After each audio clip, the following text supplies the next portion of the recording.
नमस्कृत्य नरं चैव नरोत्तमं देवी सरस्वती व्यासं ततो जयमुदीरयेत्। नष्टप्रायेषु अभद्रेषु नित्यं भागवत सेव्या भगवती उत्तमा श्लोके भक्ति भवति नैष्टिके कृष्णाय वासुदेवाय देवकी नंदनाय च नंदगोपकुमाराय गोविंदाय नमो नमः। मूकं करोति वाचालं पङ्गुलङ्घते गिरिं यत्कृपातमहं वन्दे परमानन्दं माधवं श्रीचैतन्येश्वरं श्रीगुरुदीनतारिणं। श्रीमद्भागवत महापुराण पंचम स्कंद अध्याय 12 राहुगढ़ का प्रश्न और भरत जी का समाधान। राजा राहुगढ़ ने कहा, महाभगवान मैं आपको नमस्कार करता हूँ। आपने जगत का उद्धार करने के लिए यह देह धारण की है। योगेश्वर आपने परमानंदमय स्वरूप का अनुभव करके आप इस स्थूल शरीर से उदासीन हो गए तथा एक जड़ ब्राह्मण के भेष से आपने नित्य ज्ञानमय स्वरूप को अजन साधारण की दृष्टि से ओझल किए हुए हैं। मैं आपको बार बार नमस्कार करता हूँ। ब्राह्मण जिस प्रकार ज्वर से पीड़ित रोगी के लिए मीठी औषधि और धूप से तपे हुए पुरुष के लिए शीतल जल अमृत तुल्य होता है, उसी प्रकार मेरे लिए जिसकी विवेक बुद्धि को देह अभिमान रूप विषैले सर्प ने डस लिया है, आपके वचन अमृतमय औषधि के समान है।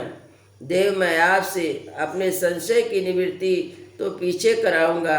पहले तो इस समय आपने जो अध्यात्म योग में उपदेश दिया है उसी को सरल करके समझाइए। उसे समझने की मुझे बड़ी उत्कंठा है। योगेश्वर आपने जो यह कहा कि भार उठाने की क्रिया तथा उसमें से जो श्रम रूप फल है वह दोनों ही प्रत्यक्ष होने पर भी केवल व्यवहार मूलक ही है, वास्तव में सत्य नहीं है। तत्व विचार के सामने कुछ भी नहीं ठहरते। तो सो इस विषय में मेरा मन चक्कर खा रहा है। आपके इस कथन का मर्म मेरी समझ में नहीं आ रहा। जड़ भरत ने कहा, पृथ्वी पते यह देह पृथ्वी का विकार है। पाषाण आदि से इसका क्या भेद है? जब यह किसी कारण से पृथ्वी पर चलने लगता है तब इसके भारवाही आदि नाम पड़ जाते हैं।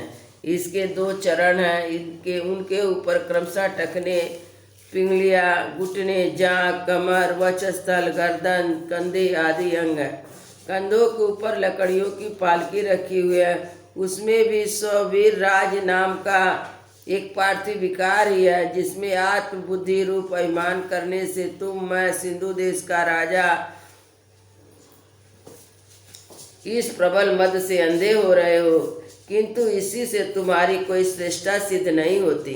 वास्तव में तो तुम बड़े कुरु और धृष्ट ही हो। तुमने इस बेचारे दीन दुखियों कहारों को बेगार में पकड़कर पालकी में जोत रखा है, फिर महापुरुषों की सभा में बढ़ चढ़कर बातें बनाते हो कि मैं लोगों की रक्षा करने वाला हूँ। यह तुम्हें शोभा नहीं देता। हम देखते हैं कि संपूर्ण चराचर भूत सर्वदा पृथ्वी से ही उत्पन्न होते हैं, पृथ्वी में ही लीन हो जाते हैं। अतः उनके क्रियाभेद के कारण जो अलग अलग नाम पड़ गए, बताओ तो उसके सिवा व्यवहार का और क्या मूल है? इस प्रकार पृथ्वी शब्द का व्यवहार भी मिथ्या ही है, वास्तव नहीं है, क्योंकि यह अपने उपादान कारण सूक्ष्म परमाणु में लीन हो जाती है, जिनके मिलने से पृथ्वी रूपी कार्य की सिद्धि होती है। वे परमाणु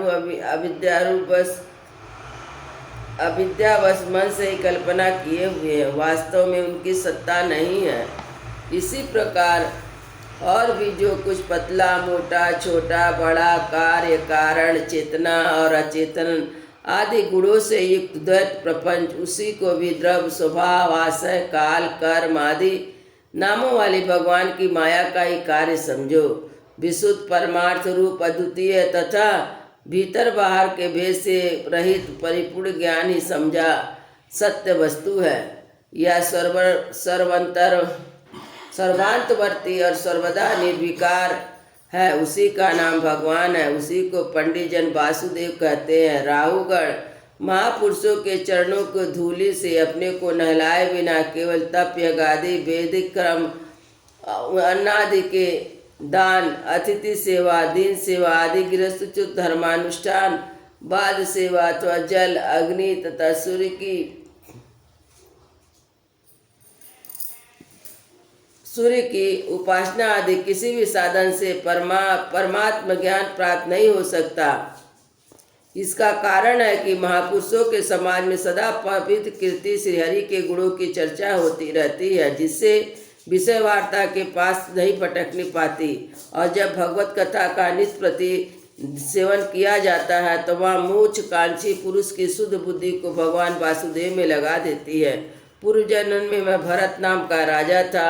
ऐहिक और पारलौकिक दोनों प्रकार के विषयों से विरक्त होकर भगवान की आराधना में ही लगा रहता था। तो भी एक मृग आसक्त हो जाने से मुझे परमार्थ से भ्रष्ट होकर अगले जन्म में मृग बनना पड़ा। किंतु भगवान श्री कृष्ण की आराधना के प्रभाव से उस मृग योनि में भी मेरी पूर्व जन्म की स्मृति लुप्त नहीं हुई थी।